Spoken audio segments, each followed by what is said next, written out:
Greetings, YouTube. I wanted to do 3 videos in follow-up to the last one on Theologica.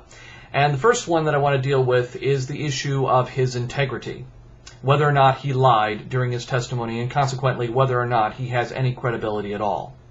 Now, I am very reluctant to ever call somebody a liar. To do so involves assuming the burden of proof that not only are they wrong, but in fact that they are so wrong that there's no possible way that they could have been mistaken, or that they could have simply been negligent in their own research, that they were deliberately and willfully disseminating false information with the attempt to deceive.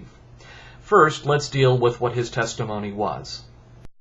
You now claim that these women are sex slaves, and yet in the very passage you mine for your semantics, it says in verse 14, "You shall give her her freedom if she wishes it, but you shall not sell her or enslave her."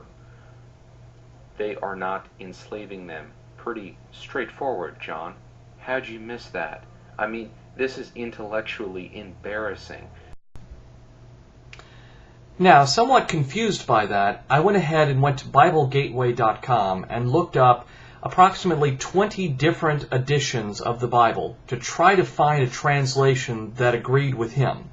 And when I found none, I confronted him with that fact, and he did in fact say that there was an edition of the Bible that does use the words that he used, and that is the New American Bible.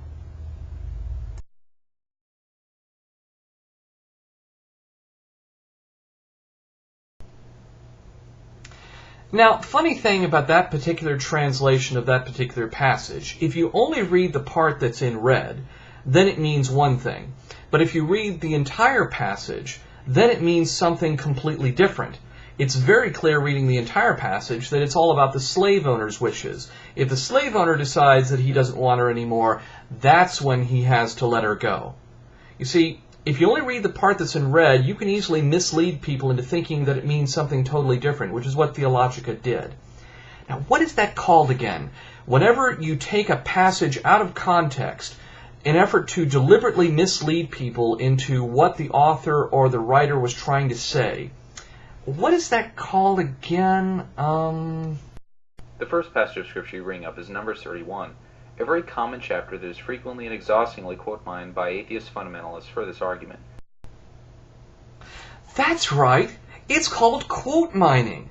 The very thing that you, Theologica, accused fundamentalist atheists, whatever that means, of doing, is precisely what you were doing to your own Scripture. You were taking a passage out of context in an attempt to deliberately deceive people as to what the author's intent was. That means, Theologica, you are a proven liar.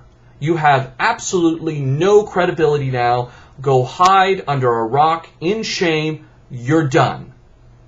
Now, having dispensed with Theologica's credibility, I am now going to dispense with the credibility of the transcendental argument for God. Tune in next time.